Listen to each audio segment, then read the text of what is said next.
എല്ലാവർക്കും നമസ്കാരം. നമുക്കറിയാം ഇപ്പോൾ നല്ല കോരിച്ചൊരിയുന്ന മഴയാണ്. മഴയൊഴിഞ്ഞൊരു സമയമില്ല. ഇപ്പോൾ അത്യാവശ്യം വളവിടൽ കാര്യങ്ങളൊക്കെയാണ് പറമ്പുകളിൽ നടക്കുന്നത്. ഇപ്പോൾ ഈ ജാതിക്ക ഏതാണ്ട് തീരാൻ പോകുന്ന സമയമാണ്. ഇപ്പോൾ ഒരുതും കായ്ഫലം ഉള്ള സമയം ജാതിക്ക. അപ്പോൾ അത് പറിക്കൊണ്ട് വന്നു കഴിഞ്ഞാൽ ഉണങ്ങാൻ പ്രത്യേകിച്ച് പത്രി ഇതുണ്ട്. ഇത് ഉണങ്ങാൻ ഒരു മാർഗ്ഗവുമില്ല. ഇല്ലെങ്കിൽ നമ്മൾ കണ്ടമാനം പൈസ മുടക്കി നമ്മളതിൻ്റെ ഡ്രയറൊക്കെ ഉണ്ടാക്കണം. ഇതിപ്പോൾ ഈ ഒരു ചെറുകിട കൃഷിക്കാരെ സംബന്ധിച്ച് ഒരു ഡ്രയർ ഉണ്ടാക്കുക എന്നൊക്കെ പറഞ്ഞാൽ അത്ര എളുപ്പമുള്ള കാര്യമില്ല. അല്ലെങ്കിൽ അത്രയും ഈ പൈസ മുടക്കിയാൽ അത് വേസ്റ്റാണ്. ഈ ഒരു മഴക്കാലത്തുള്ള അല്ലെങ്കിൽ വെയിലിൻ്റെ കാരുണ്യം കൊണ്ടൊക്കെ ഉണങ്ങിയെടുക്കാൻ പറ്റും. ഈ അടുപ്പിൻ്റെ അടുത്തൊക്കെ വെച്ചായാലും വളരെ ബുദ്ധിമുട്ടാണ്. ഇതൊന്നും അത് പുകയടിക്കാൻ പാടില്ല ഈ സാധനത്തിന്. അങ്ങനെ ഒരുപാട് പ്രശ്നങ്ങളുണ്ട്. ഒറ്റ ദിവസം കൊണ്ട് ഇത് ഈ മണ്ണിൽ കിടന്നാൽ ഓരോ ദിവസം പിറക്കിൽ ചീഞ്ഞു പോകും.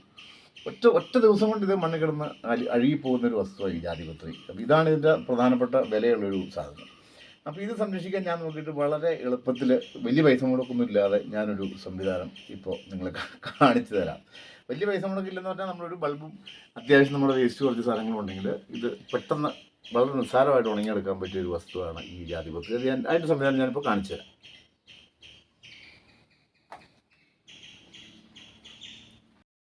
വേറെ ഒന്നുമില്ല, വളരെ സിമ്പിളാണ്. ഇത് ഈ നേരത്തെ ഫ്രിഡ്ജ് മാറ്റി വാങ്ങിച്ചപ്പോൾ കിട്ടിയൊരു കവറാണ്. ഇതിങ്ങനെ നനഞ്ഞെന്നാൽ മൊത്തം ഇത് പഴന്തുണി ഊരിയായി.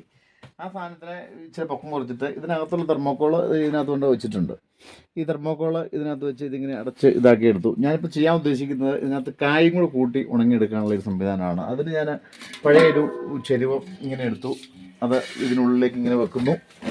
അപ്പോൾ ഇതിൻ്റെ അടിയിലെ തെർമോക്കോളാണ് ചൂട് നിലനിൽക്കും. അതിനകത്തേക്ക് ഈ കായ ഇങ്ങനെ നങ്ങിടുന്നു.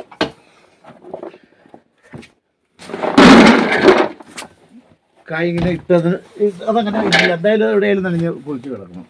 ഇപ്പം എന്നിട്ട് അതിനകത്തേക്ക് ഈ പത്രി ഉള്ളത് ഇങ്ങനെ രണ്ട് ഡിഷിനകത്താക്കി ഞാനിങ്ങനെ ഇതിനുള്ളിലേക്ക് ഇറക്കി വെക്കാം.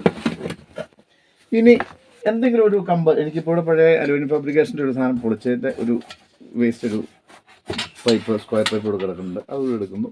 ഇപ്പോൾ ഇത് ഞാൻ മീൻകുളത്തിൻ്റെ മുകളിലേക്ക് ഇട്ടിരുന്ന ഈ പായലിനെയും ചെതലിനെയും ആകർഷിക്കാൻ വേണ്ടി ഇട്ടിരുന്ന ഒരു ബൾബാണ്. ഈ ബൾബ് ഇങ്ങനെ ഇവിടെ സെറ്റ് ചെയ്ത് വെക്കുന്നു. അത്രേ സംഭവമുള്ളൂ. വളരെ സിമ്പിളായിട്ട് ഇത് ഒരു 10-12 മണിക്കൂർ ഇങ്ങനെ കിടന്നു കഴിഞ്ഞാൽ ഈ സാധനം ഉണങ്ങി കിട്ടും. അതാണ് അതിൻ്റെ അത്രയും സംഭവം. എന്നിട്ട് ഇത് മുകളിൽ ഇതിൻ്റെ പഴയൊരു കവർ എടുത്ത് വെച്ച് ഇങ്ങനെ മൂടുന്നു. അതവിടെ ഇരുന്ന് ഉണങ്ങിക്കോളും. ഇത്രയും പ്രശ്നമുള്ളൂ. അതിന് നമ്മൾ ഈ 10,000 മുടക്കി ഉള്ള സംഭവം വാങ്ങിക്കേണ്ട ഒരു കാര്യമുണ്ടെന്ന് തോന്നുന്നില്ല. ഇത് നമുക്ക് ഇതല്ല പഴയ സോപ്പിൻ്റെ ഒരു കൂടായാലും ഇല്ല ഏതെങ്കിലും ഒരു കാർഡ്ബോർഡോ ഇല്ലെങ്കിൽ മരത്തിൻ്റെ പെട്ടിയാണെങ്കിൽ അതിനകത്ത് തെർമോക്കോൾ കിട്ടിയാൽ നല്ലത്. ഇല്ലെങ്കിൽ അതിനകത്ത് പഠിക്കാത്തവർ ഇങ്ങനെ കൊണ്ടുവച്ച് കഴിഞ്ഞാൽ വളരെ സിമ്പിളായിട്ട് ചെറിയ തോതിലുള്ള കൃഷിക്കാർക്ക് പൈസ മുടക്കാതെ, നമ്മളിത് കാക്കറിയായിട്ട് കളയുന്ന സാധനങ്ങളാണ്, വലിയ വില കിട്ടാത്ത സാധനങ്ങളാണ്. ഇതുപോലെയുള്ള സാധനങ്ങൾ ഉപയോഗിച്ച് ചെറിയ ലാഭകരമായ കാര്യങ്ങൾ നമുക്ക് ചെയ്യാൻ പറ്റും എന്ന് കാണിക്കാൻ വേണ്ടിയാണ്. അല്ലാണ്ട് ഇത് കാണുമ്പോൾ ചില ആൾക്കാർ കളിയാക്കും. ഇവിടെ തന്നെ ചിരിക്കുന്ന ആൾക്കാരുണ്ട് ഇത് കണ്ടിട്ട് ഇതൊക്കെയാണോ ആൾക്കാരെ കാണിക്കുന്നത്. പക്ഷേ എൻ്റെ ഒരു ചിന്താഗതിയിൽ ഇത് ആളുകൾ കണ്ടാലേ ഇങ്ങനെയുള്ള ചെറിയ അറിവുകൾ ആൾക്കാർക്ക് കിട്ടിക്കഴിഞ്ഞാൽ വളരെ നല്ലതായിരിക്കും എന്ന് എനിക്ക് തോന്നുന്നു. അതിനാണ് ഇപ്പോൾ ഇത് കാണിച്ചത്. നമുക്കെല്ലാവർക്കും ഇത് പരീക്ഷിച്ച് നോക്കാവുന്നതാണ്. ഇത് വളരെ സക്സസ് ആണ് കേട്ടോ. ആദ്യം ഞാൻ കാണിച്ചു തന്നില്ലായിരുന്നു. അപ്പോൾ ഇതിനകത്ത് കുറേ ഗ്യാപ്പുകൾ ഉണ്ടായിരുന്നു. ഇപ്പോൾ നമ്മൾ ആ ഗ്യാപ്പെല്ലാം അടച്ചു.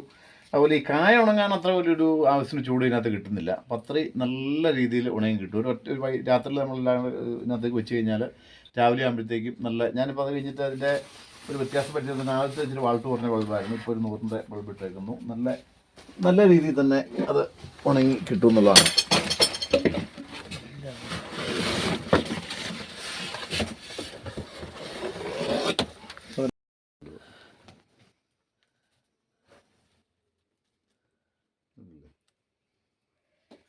ഇതെല്ലാവർക്കും പരീക്ഷിച്ച് നോക്കാവുന്ന ഒരു കാര്യമാണ്.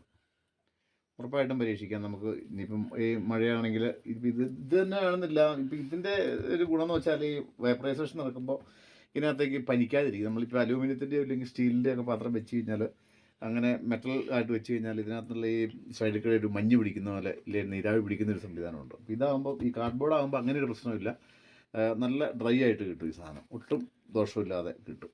അതുപോലെ ഞാനതുകൊണ്ടാണ് ആദ്യം ഈ ഡിഷ് ഇങ്ങനെ വെച്ചെങ്കിലും ഡിഷിനകത്ത് ഈ മഞ്ഞ് പിടിക്കുന്ന പോലെ ആവി പിടിച്ചുകൊണ്ടാണ് അതിനകത്ത് തുണി കഷ്ണം കൂടി ഇട്ടിട്ടാകുമ്പോൾ ആ ഒരു പ്രശ്നമില്ല, അതിന് പരിഹാരമായി. അപ്പോൾ ഈ രീതിയിൽ എല്ലാവർക്കും പരീക്ഷിക്കാവുന്നതാണ് കേട്ടോ.